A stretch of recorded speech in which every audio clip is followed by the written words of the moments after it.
A nossa preleção de hoje é a parábola dos lavradores maus.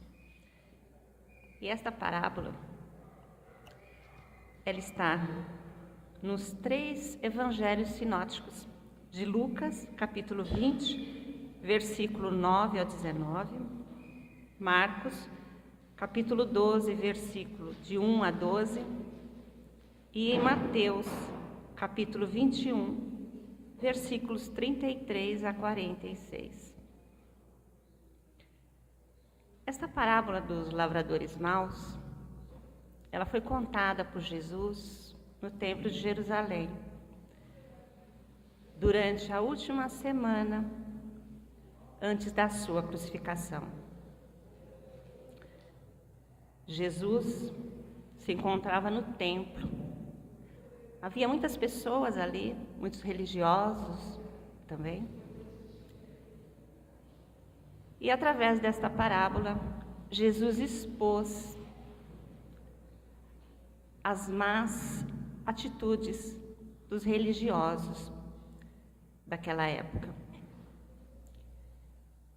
Esses senhores, doutores da lei, eles eram enviados, missionários de Deus diante do povo.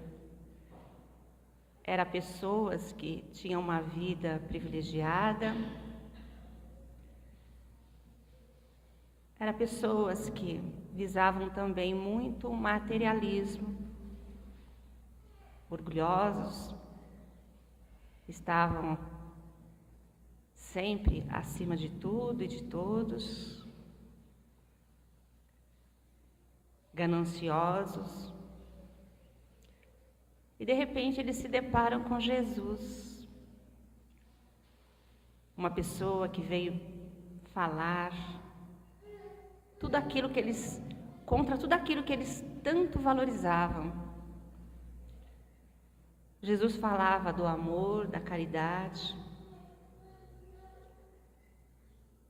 e tinha sempre como princípios dizer a verdade. E Jesus era seguido por uma multidão de pessoas. Talvez tenha sido por este motivo que esses religiosos do templo se omitiram ante esta parábola. Esta parábola, ela fala sobre paciência e sobre generosidade. E Jesus inicia esta parábola dizendo: havia um senhor, dono de terras, que plantou uma vinha, colocou em volta dela uma cerca, construiu um lagar, edificou uma torre e contratou alguns lavradores para cuidar desta vinha. No tempo certo da colheita, esse senhor enviou alguns servos seus para receber a parte que lhe cabia da colheita. Esses lavradores, quando viram os servos deste proprietário de terra vindo-lhe cobrar a parte que lhe cabia, espancaram um, mataram outro e apedrejaram ainda outro. E este senhor então enviou mais servos, em número maior. E esses lavradores fizeram com eles a mesma coisa. Por fim, esse senhor enviou o seu filho. Quando esses lavradores viram que era o filho do proprietário, disseram: venham, é o filho do dono, vamos matá-lo e ficar com a herança. Jesus olha para aquela multidão e pergunta: o que fará esse senhor a estes lavradores? Responderam: entregará a vinha a outros que lhe entregarão os frutos no devido tempo certo. Nesta parábola dos lavradores maus, Jesus associa a esse Senhor da vinha a Deus, nosso Pai.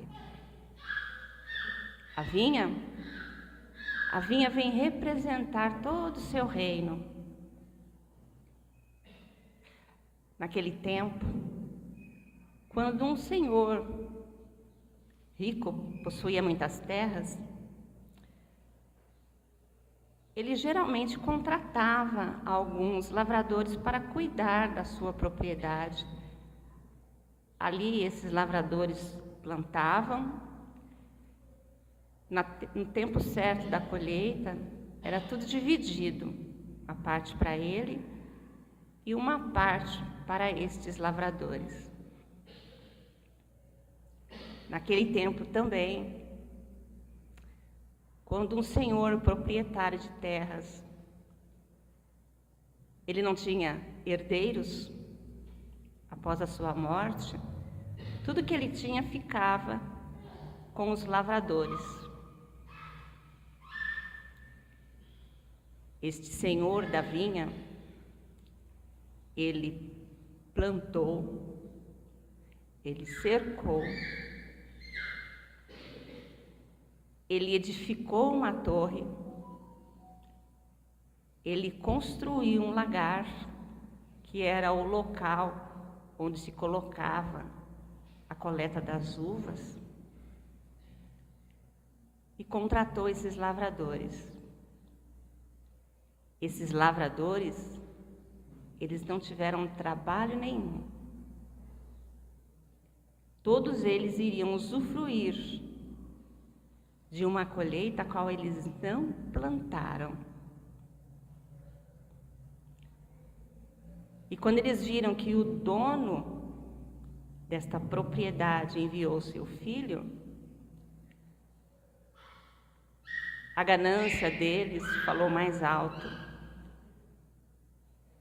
Se não tivesse herdeiros, tudo ficaria para eles. Mataram o filho do dono da vinha. Tem algumas interpretações bíblicas a respeito desta parábola, que diz que esses lavradores são os judeus, os líderes religiosos do templo, os servos que foram enviados para receber o que esse Senhor tinha direito, são os profetas que Deus enviava ao povo, isso desde lá do Antigo Testamento, Isaías no primeiro, João Batista, que foi morto pela mão de Herodes Antipas,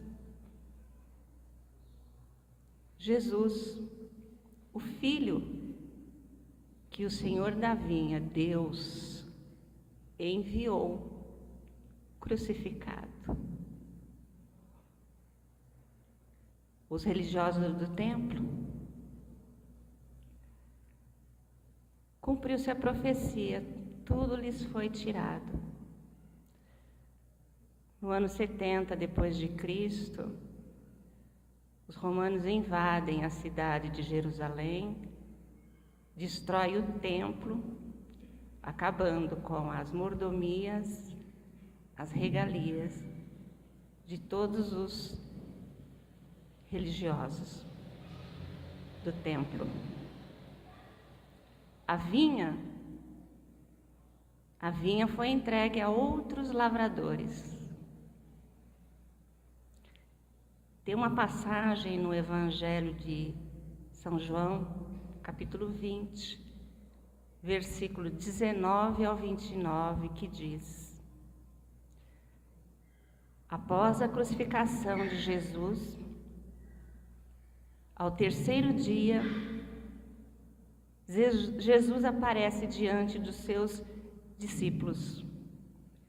Ele olha para eles e diz: a paz esteja com vocês.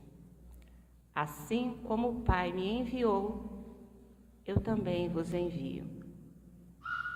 Ide todos pelo mundo e pregai o meu evangelho a todas as criaturas. Foi dessa forma que a vinha foi entregue a outros lavradores. Os discípulos de Jesus saíram pelo mundo a evangelizar. Tadeu foi para o Oriente, Tiago foi para a Espanha, Pedro foi para Roma, e o maior divulgador do Evangelho de Jesus, Paulo de Tarso, saiu pelo mundo a evangelizar. Hoje, todos nós aqui nos encontramos como os lavradores da vinha do Senhor. Deus nos entregou tudo, colocou tudo em nossas mãos. Não tivemos trabalho de nada. Temos as florestas, o mar, montanhas, água, tudo a nosso dispor. Se nós pararmos para pensar e refletir, quantas bênçãos que nós recebemos de Deus no decorrer de nossa vida. Não vamos pensar nas dificuldades, mas nas bênçãos que Deus nos deu. Foram muitas. Deus nos deu talentos para que nós os desenvolvêssemos em nosso benefício e em benefício da coletividade.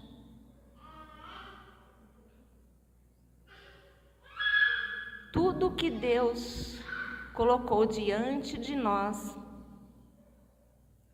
é dele, nada nos pertence. Nossas posses, nossa família, nosso carro, nossa casa, nosso corpo, nada aqui nos pertence. Tudo nos foi emprestado por Deus. E a gente sabe, que quando a gente empresta alguma coisa de alguém, a gente tem a obrigação de devolver intacto, melhor do que quando nós pegamos. E agradecer pelo empréstimo. Deus, nosso Pai, Ele é soberano. Ele está acima de tudo e de todos. Mas, infelizmente, ainda existe no mundo alguns lavradores, como aqueles do Templo de Jerusalém, aqueles religiosos que visam o poder, que visam status social, que estão sempre conectados no materialismo. Também se consideram acima de tudo e de todos. Que engano, não é mesmo? Tem pessoas que falam, eu vou viver o hoje, amanhã a Deus pertence.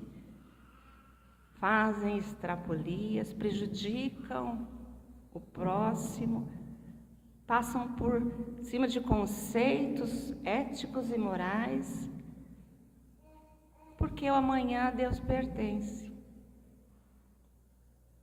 lhe pertence mesmo.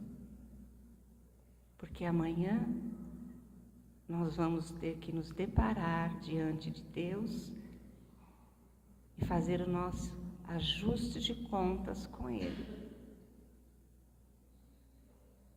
Os talentos que Ele nos deu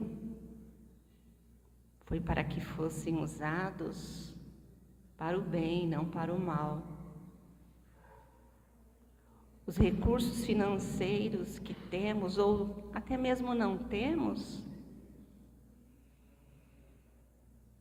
foi para o nosso próprio sustento.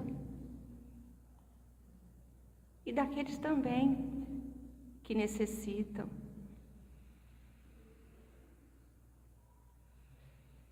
A ganância corrompeu o caráter daqueles religiosos do templo. Mas nós que aqui nos encontramos, que já temos algum entendimento, ou muito ou pouco, sobre o Evangelho de Jesus, não podemos permitir que a ganância também corrompa o nosso caráter, tripudiando, passando por cima de irmãos, porque é o que somos aqui, somos todos irmãos perante Deus. E nós não estamos aqui para nos colocarmos à frente ou acima de ninguém. Nós estamos aqui para que possamos chegarmos todos juntos no mesmo lugar, caminharmos juntos.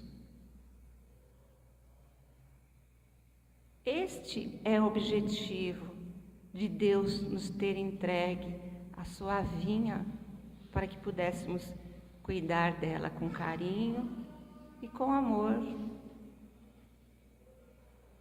Amanhã vai ter um reajuste de contas. E o que faremos? Vamos ser os servos maus e infiéis e vamos viver no pranto e ranger de dentes? Ou vamos ser os servos bons e viver no gozo da felicidade do Senhor? Precisamos refletir sobre os caminhos que estamos seguindo. O que nós estamos fazendo com o que Deus colocou diante de nós? Precisamos refletir sobre o que nós hoje estamos plantando. E o mais importante do que nós estamos plantando, que vamos colher no amanhã, será o resultado do nosso plantio de hoje.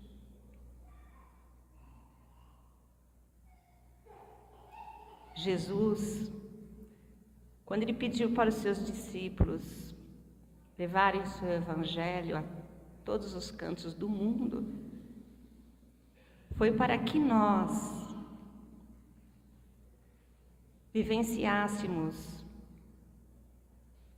a lei do amor e da caridade, sempre como ele, tendo como princípio viver a verdade.